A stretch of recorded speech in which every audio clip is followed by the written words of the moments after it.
Gideon Harlow and the Shadow Relics. The room smelled of aged parchment and forgotten dreams, lit only by the flicker of a dusty desk lamp. Gideon Harlow stared at the artifact resting before him. A small obsidian disc, its surface etched with intricate, indecipherable symbols. He traced a finger along its cool, smooth surface, his mind racing with possibilities. It had been 5 years since his career had crumbled beneath the weight of a scandal. Accusations of forging artifacts had tarnished his once brilliant reputation, leaving him a pariah in the academic world. The truth had been far more complex, but the damage was done. Now, this disc could be his redemption or his final undoing. The artifact had come into his possession through an anonymous tip delivered to his email. A single line accompanied the attachment of a photo. "Find the truth in Blackwood Canyon." It was reckless to pursue a lead with such little information, but recklessness was all Gideon had left. He packed his gear and made his way to Blackwood Canyon, a secluded stretch of land in the Nevada desert known for its legends of vanished explorers and whispered curses. The hike to the canyon was grueling. As the sun set, casting the jagged cliffs in a crimson glow, Gideon stumbled upon what he had been searching for, a cave mouth concealed behind a tangle of scrub and stone. Inside, the air was cool and damp, carrying the scent of earth and decay. Gideon's flashlight revealed faded petroglyphs covering the walls, their style unlike any he had seen before.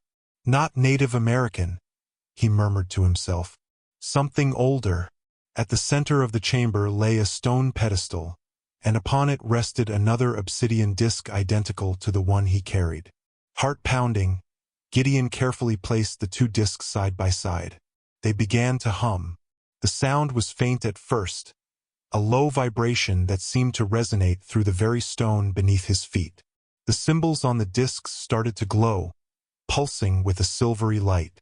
Startled, Gideon stumbled back, watching in awe as the discs rotated on their own, aligning their symbols like pieces of a celestial puzzle. A sharp click echoed through the chamber. A hidden compartment in the pedestal opened, revealing a third disc. This one bore a crack running through its center, and its glow was dimmer, weaker. Gideon's breath hitched as he examined it. Despite the damage, the craftsmanship was unparalleled. The symbols seemed to shift and writhe under his gaze, as though alive. Suddenly, a voice cut through the silence. "I see you found it." Gideon spun around, his flashlight illuminating a woman in her late 30s. Her auburn hair tied back, her stance confident. She held a revolver aimed directly at him. "Who are you?" Gideon demanded, trying to keep his voice steady. "Dr. Eliza Vance," she replied. "And you, Gideon Harlow, are trespassing." Eliza Vance was no stranger to Gideon's world. She was a rising star in the field of archaeology, her name attached to several high-profile discoveries. Now, she stood before him with an unyielding gaze, the revolver steady in her grip. "This site is off-limits," she said. "Anything you've found here belongs to my team." "Your team?" Gideon scoffed. "This isn't a dig site. It's a tomb." Eliza frowned, her eyes flickering to the discs. "A tomb for what?" Gideon hesitated, then decided he had nothing to lose. These artifacts, they're part of a larger set. They're not just decorative. They're a key to unlocking something ancient, something dangerous. Eliza's grip on the revolver loosened slightly. "Go on." Gideon took a step closer, his voice low. "The legends of Blackwood Canyon speak of shadow relics, artifacts said to contain the power of an ancient civilization. Whoever controls them, controls the world," Eliza finished, her tone skeptical. "You really believe that?" "I don't just believe it," Gideon said. "I've seen it."